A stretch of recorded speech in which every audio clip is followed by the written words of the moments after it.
Dans le chapitre précédent, nous avons vu ce qu'était la chaleur. Nous allons maintenant nous demander comment on communique de la chaleur. En termes techniques, on va étudier ce qu'on appelle des transferts thermiques.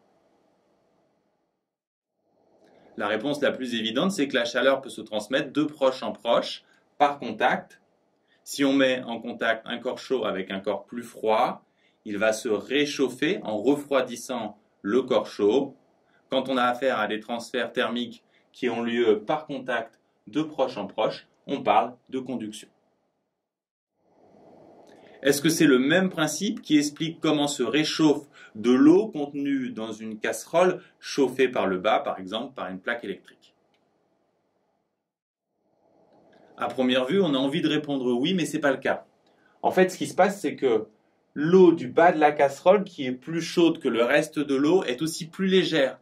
Donc, elle va monter dans la casserole et inversement, l'eau de surface, qui est plus froide, donc plus dense, va redescendre. Il va se créer des courants qui vont expliquer comment se réchauffe l'eau de la casserole.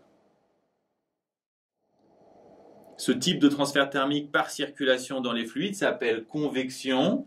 Il concerne les fluides, autrement dit les liquides, mais aussi les gaz. Il est très important, notamment parce qu'il explique des phénomènes aussi essentiels que les climats sur Terre. Enfin, on peut se demander s'il est possible de communiquer de la chaleur à distance sans support matériel. Si on se souvient que la chaleur, c'est de l'agitation microscopique de la matière, on a envie de répondre non. Et pourtant, dans la vie de tous les jours, on a un exemple très concret qui nous prouve le contraire. Le soleil, dont les rayons traversent le vide de l'espace pour nous réchauffer, voire nous donner des coups de soleil.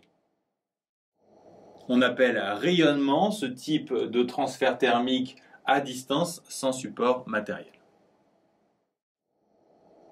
Il est essentiel d'avoir en tête que dans les situations concrètes, les transferts thermiques peuvent s'accumuler. Par exemple, si vous voulez chauffer une pièce avec un radiateur, le radiateur va chauffer les films d'air qui l'entourent par conduction, puis les films d'air chaud vont s'élever et tourner dans la pièce qui va se réchauffer par convection.